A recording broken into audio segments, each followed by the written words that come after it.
morning, our gospel lesson comes to us from the gospel according to St. John chapter 2.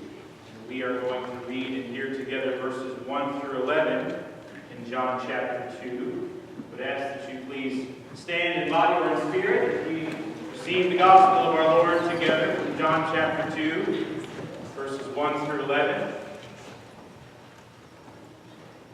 And it says this: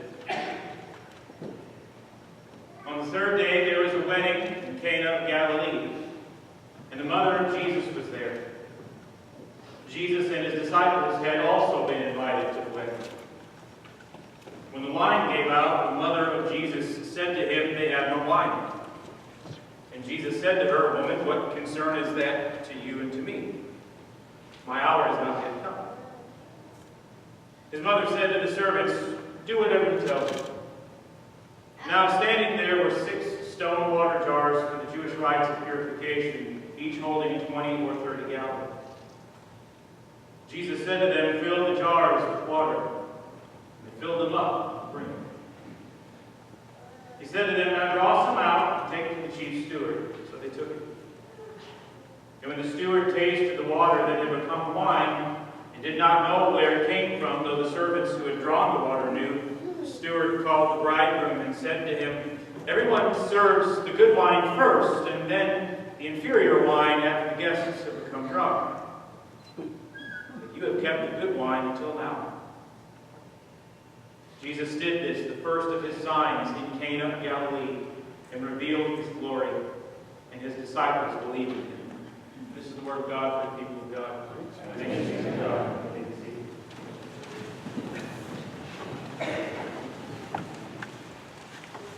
Man, that must have been some party. The wedding to which Jesus and his mom and his disciples were invited. If weddings in our context are celebratory events, they were exponentially more so in the first century. Much like our weddings, there would be feasting, and there would be music, and there would be dancing.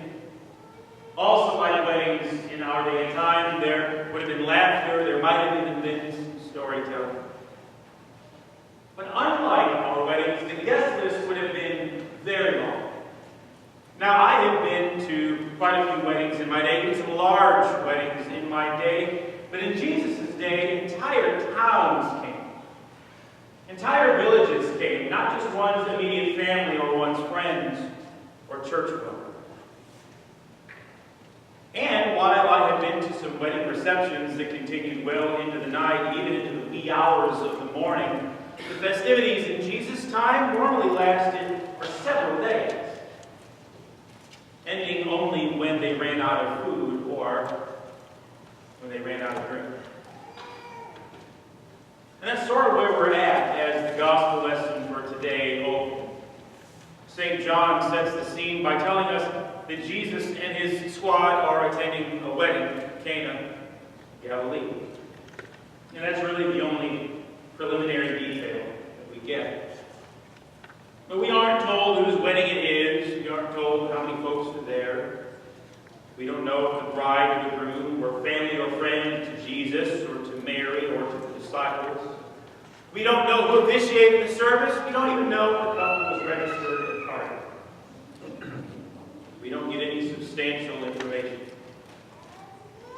Just that there was a wedding, and that Jesus' mom, and Jesus' disciples, and Jesus himself were present. But if weddings then were anything like weddings now, we can perhaps assume that the notion of if something can go wrong, it will held true. Now, I have been to and I have conducted a number of weddings over the course of my ministry, and I have never seen one that was flawed. The photographer or the cinematographer will have struck people's view. A baby will scream inconsolably. The best man will misplace the rings or will drop the rings in the middle of the service. Candles won't light or they will blow out. Now, I remember H.B. Fields, the pastor who officiated my and Christy's wedding. expect perfection. I have no idea why he said that to me. But he said that when something unplanned or unwanted happened, just act like it was supposed to be that way. One thing that we were sweating was the fact that our cake was MIA. Almost not making it to the venue on time. I mean, it rolled in with just seconds to spare. I would have been pretty upset if we had to go without cake. Not only because Jason likes cake, but because cake is such an integral part of our traditions. That's how we do weddings. It's part of what weddings look like. And that just happened to be the case as it pertained to wine in Jesus' day and time. And not just for weddings. If celebrations of any kind were to be had, wine was usually a key ingredient. And after the abbreviated guest list that John offers, the very next thing he says is what? The wine was gone. Wine ran out. And it's actually the Blessed Mother who notices and informs Jesus of the lack. You know, I've always wondered why she's the one who notices the deficiency. I've also wondered why it bothered her so much. And apparently Jesus wonders this as well, because he asked her, what concern is that to you or to me? And I've heard a plethora of theories, the most common being that the wedding was for one of Mary's relatives. So the wine running out being a breach of hospitality, potentially leading to scorn in the community, Mary was just trying to save face for herself or for her kinfolk. But we really don't know. Again, that's just a theory, just conjecture. Because Mary doesn't elaborate, and the Scripture doesn't tell us. She simply instructs the servants to do whatever Jesus instructs. And his instructions, of course, are to fill the stone jars on hand for ceremonial washing with water. The 6 jars, holding 20 or 30 gallons apiece, are filled to the tippy top. And when the servant dips his cup into the jar, he draws out not water, but wine. And of course, the shindig continues. Now, there are a number of things which could be said about this narrative, but for me, I find that there are 2 questions in particular that won't go away. The first question is why this miracle, this sign, as the evangelist calls it, goes relatively unnoticed. Because I think it would be a pretty big deal to instantaneously create wine out of water. I've never seen it happen. I've never seen anybody do it, but when Jesus does do it, all we really get in Scripture is this affirmation that his disciples believe. I mean, read it closely. The chief steward gives credit to the groom. And no one else at the wedding, as John tells the story, even says a word about it. But even more vexing is that none of the other canonical Gospels, all of which were written before John's account, even mention this story. It's curious. Because this miracle is probably one of those that are better known by most of us, and yet, as far as the attention it garnered in the moment, it's almost an accident. It's almost a footnote. And yet another question that I ask is, why so much wine? I mean, the party had already been going on for at least a little while, as evidenced by the steward commending the groom for saving the best for last. Did they really need a lot more wine? But Jesus tells the servants to fill the water pots to the brim, all 6 of them. Now, I'm not very good at math, but I can figure this one out. Doing the math, we come up with 120 gallons of water on the low end. 120 gallons of water that became 120 gallons of wine. On a high end, it's more like 180 gallons. If you're having trouble picturing that or getting your mind around it, let me put it in perspective using contemporary measurements. 180 gallons of wine translates to something like 900 bottles of wine. Katie Lindsay said that I should do that Oprah thing. You get a bottle of wine. You get a bottle of wine.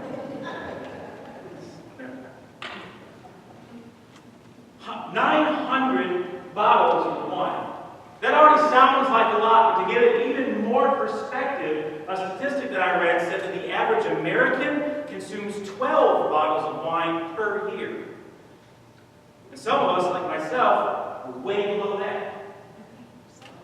But if you use that figure, it would take someone 75 years to imbibe all of the drink that Jesus provided. That's a lot of wine.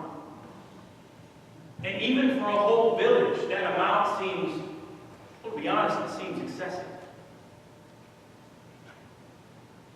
But the more I thought about it, the more I began to feel like these questions really speak to where we are as the church.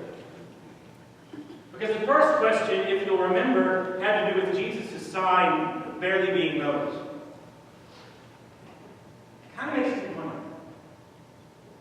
how often do we fail to notice? How often do we fail to see the things that God is doing all around us? And how often do we fail to see God working right in front of us? How often do we fail to perceive God working in us or seeking to work through us?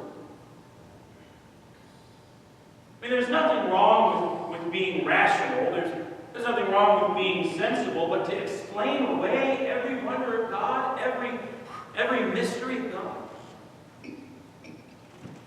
So many times I hear folks speaking about all the good in their lives, all of the good that they've received, or all of the good that they accomplished without ever giving God any of the credit.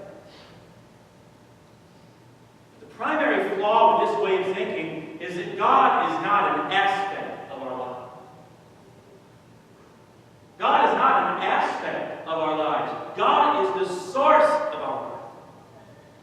And not just our life, but all life. All things come from God. It's in God that we live and that we move and that we have our being. It's good to work hard. It's good to study hard. It's good to apply ourselves toward making a good life for ourselves and for our loved ones. And our efforts are necessary, and they deserve to be recognized, especially when we do well. But we also need to recognize the depth of our dependence upon God. And the depth of our dependence upon grace.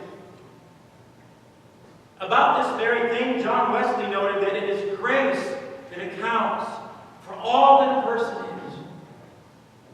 A person even fresh from God's hand has no natural ability apart from the immediate application of God's grace.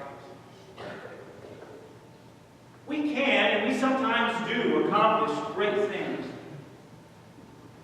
And still we need to be aware of the ways in which God moves us to push us toward even greater things. We need to open our eyes to see what it is that God is doing, that we might be participants in the life-giving and life-changing work of God's kingdom. But then, in a way, the second question finds relationship with the first. Because not only do we sometimes fail to see how God is working, sometimes we fail to see how much God is working. How much God provides for us. How much God blesses us. How much God loves us. Now I found a humorous quote from Benjamin Franklin, who said that wine is a constant proof that God loves us and loves to see us happy. I don't know about all of that. I think he was being somewhat tongue-in-cheek as he made that statement. But think about it. Doesn't it take on an astounding shape in light of this particular story? Because as I said a few moments ago, here we have 900 bottles of wine. And so, if indeed the drink does somehow represent God's love, this story is saturated with divine affection. This story is inundated with God's love. And friends, this is a precept which I think ought to be at the very forefront of what the church teaches and what the church believes, that our God is a God of grace, but also a God of extravagant generosity and of goodness without end, giving freely and lavishly the very best that God has, and doing so not because we've earned it or because we ever could, simply because God loves. And this is important, because as followers of the Christ, we are compelled to love as we have been loved. Through Jesus' miracle in Cana, notice that God doesn't give just a little bit. God doesn't give what could be spared or what was left over. God gave more than enough. God gave until cups were overflowing. And my question for myself and for all of us is this how we give? Is this how we respond to those whose cups are empty? And what's more, God didn't just give abundantly, God gave the very best. The very best wine was given. Again, the steward was shocked because generally the best wine was served first. Then, after everyone was too inebriated to care, the lower grade stuff was rolled out. He was amazed because the best was being offered. God gives God's best always. Can we say that we do the same? Do we love others with the very best that we have? And with the very best that we are?